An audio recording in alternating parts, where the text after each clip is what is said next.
Hi guys, welcome back to my channel. So in this video, I'm going to be showing you the Tarte Gel Hybrid Foundation, and I am in the shade Light Medium Honey.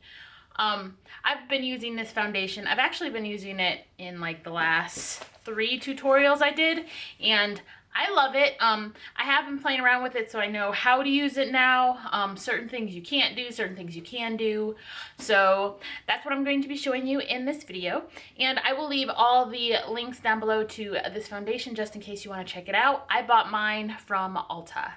Okay, let's get into it. So this is a gel foundation, and it comes in this component right here, which is the same component that the Tarte smoothing primer does. So this is the first con right here. The packaging is not good for this product. The primer is a solid. This is not a solid. It's not a liquid either though, but it's definitely, I don't think it's solid enough to be put in this container. I think it would have been better if they had put it in a pump. So I'll just show you. So you pull the top off like this, and then you have this little tab right here that you can pull up.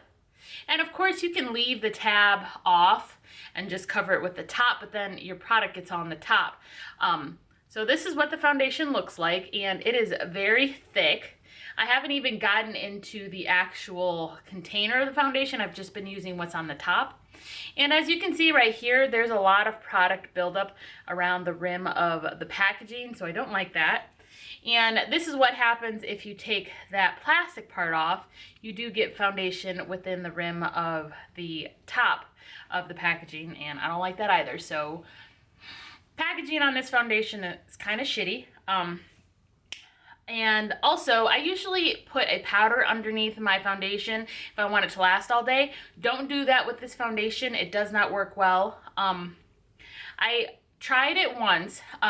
So I put my No Color, my It Cosmetics Bye Bye Pores powder around my nose, and then I put my RCMA powder around the perimeter of my face, and then I applied this foundation. It did mattify it because this foundation is like a demi-matte finish if you don't apply powder, but then I put a powder on top of it, and then it just caked up. So if you are going to use this foundation, you either use it by itself and then put a powder on top, or you put the powder on the bottom and then add this foundation and just don't set it. If you do decide to use this foundation by itself without the powder underneath, you are going to have to set it. I have dry to normal skin, like combination skin, and I have to set this. Usually I don't have to set my foundations because my skin is a little dry, but you got to set this one. If you have extremely dry skin, you might not have to set it, but I like this foundation because it's so hydrating. I do have dry combination skin, so I definitely think this foundation is great for drier skin types rather than oily skin types. And on the website, because I got this from Ulta, like I said, on the website they suggested that you get this brush. And this is what it looks like. It's a very strange shape. Sorry that it's dirty. I have been using it. And the brush stains, because I did just wash this brush and it's stained. But this is the side view. So as you can see, the bristles are not in a straight line. They kind of like are rounded or slanted or whatever. It's extremely, extremely dense. So I think that's to prevent the foundation from getting into the brush and you losing a lot of product. And then on the other side, it gives you a little scoop if you want to scoop out the foundation from the packaging. I don't think you have to buy this foundation brush on the website. I think any dense brush would do, like the, let me find it, like the Morphe 439 brush. This is an extremely dense foundation buffing brush, so I think this will work well. So if you already have this, I don't think you need to buy this brush. And I don't like the shape of this brush. It's kind of like when you try to get in between your brows, it's really hard. I mean, that space right there is narrow on me, so it's really hard to get the product in there and not ruin your brow. So when I do use this foundation, well, with most of my foundations, I choose to do my brows after I apply my foundation. So yeah. All right, so I just take the top, this little white part of the packaging, and apply some to my face.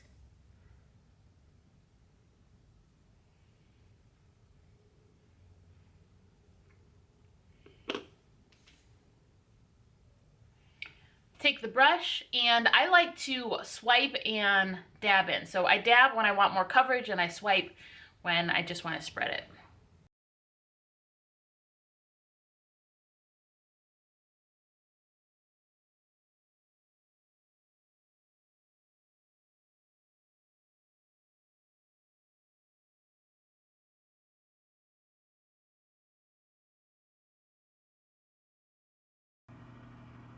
So without foundation, with foundation. And I didn't do it around my eyes because I like just putting concealer around my eyes rather than foundation and concealer. That prevents like cakiness. The less layers you have, the better. So this is the foundation on, and I have not set it. It's been about 3 minutes. And I would, instead of saying this is a demi matte finish, I'd say this is more of a skin finish. It's very pigmented because it covered up my blemishes really, really well. As you guys know, I have issues with foundation stain on my nose. When I set this around my nose with my RCMA powder, it does stick, but it doesn't do anything for my pores. So I'm going to add my concealer, and I'm going to go in with, of course, the Tarte Shape Tape. And I think it's a good note to tell you guys that this foundation is in the Double Duty collection, just like the Shape Tape is. So I think these are meant to be used together. I would not say that this is the consistency of the Shape Tape. I wish they would make a foundation with the same consistency that the Shape Tape has, but I guess they haven't come out with that yet. But as far as pigmentation goes, this foundation is very similar to the Shape Tape, where it's lightweight, but super, super pigmented. All right, so I'm gonna go apply my concealer, set it with some RCMA powder, and come back, and then I'll show you how to set the rest of your face. So I applied my concealer. I also highlighted on my forehead, down the bridge of my nose, Cupid's bow, and on my chin. And I did cream contour my nose with my Lancome cream highlight and contour stick. So those went on fine. So this foundation does work well with others. The powder did not cake up around my eyes, which is good. And I also brought my powder down around here. So what I'm going to do now is show you how this foundation looks when it bakes. So I'm going to take my damp beauty blender and apply it down the bridge of my nose, basically all the places I just highlighted.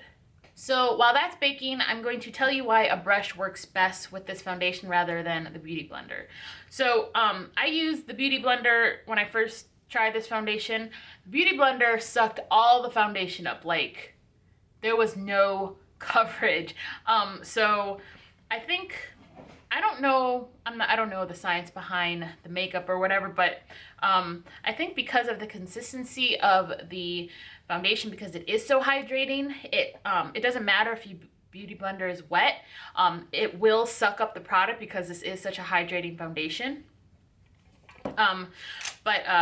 If you have a dense brush, like I said, or even one of those Artiste brushes, which I don't own, but something dense definitely spreads this foundation around, and I think that's what makes it look best. And you don't have to apply a lot of product to get the desired result, which is really good. So around the perimeters of my face and my mouth, I'm going to use the Maybelline Superstay Better Skin Pressed Foundation Powder. And I'm in the shade Nude Beige, number 25. Kim Tai was talking about this a lot. I used this for my all powder foundation routine. I'll leave the link right here. I tried it and I love it. So I am just going to take this little flat-headed brush right here and set around the perimeter of my face first. And I don't think this powder is super, super mattifying. I think it's a good setting powder, like Kim Tai said, but I don't think it's going to keep you matte all day.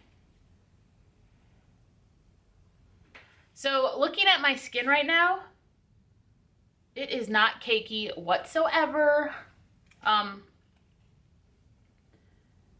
Like I said, the first couple of times I used this, I put a powder underneath the foundation. You don't have to do that with this foundation if you want it to stick all day. I used this foundation, I wore it for about 7 hours, and it did not separate. It did clump up in my areas around my nose, and it did settle on my smile lines, but on my actual face, it didn't separate. It didn't like get creases in my head or in my forehead from me moving my face around. Of course, underneath my eyes, I did use the Shape Tape concealer, and that doesn't crease on me really. So I am a huge fan of this foundation, and I am a huge fan of this little Maybelline foundation. Now, I don't typically use powder foundations on a regular basis, so I can't tell you if there's anything like better about this one than there is about, you know, other drugstore powder foundations, but using this with the Tarte gel foundation, it works well. Both of them are super lightweight. It doesn't feel like I'm really wearing anything on my face right now. That's it for this video, guys. I hope you liked it. If you did, give me a big thumbs up and press the subscribe button down in the description box so you don't miss any more content from me. And if you can, go out and try this Tarte foundation. Like I said, I think it works best for drier skin types. My skin is really finicky, especially around my nose, if it wants to keep foundation on or not. And I think this is one of the foundations where it does work with both dry areas of your face. It won't stick to dry patches, but it will stick to oily patches where usually your foundation would slide off. Anyway, guys, I hope to see you in the next video.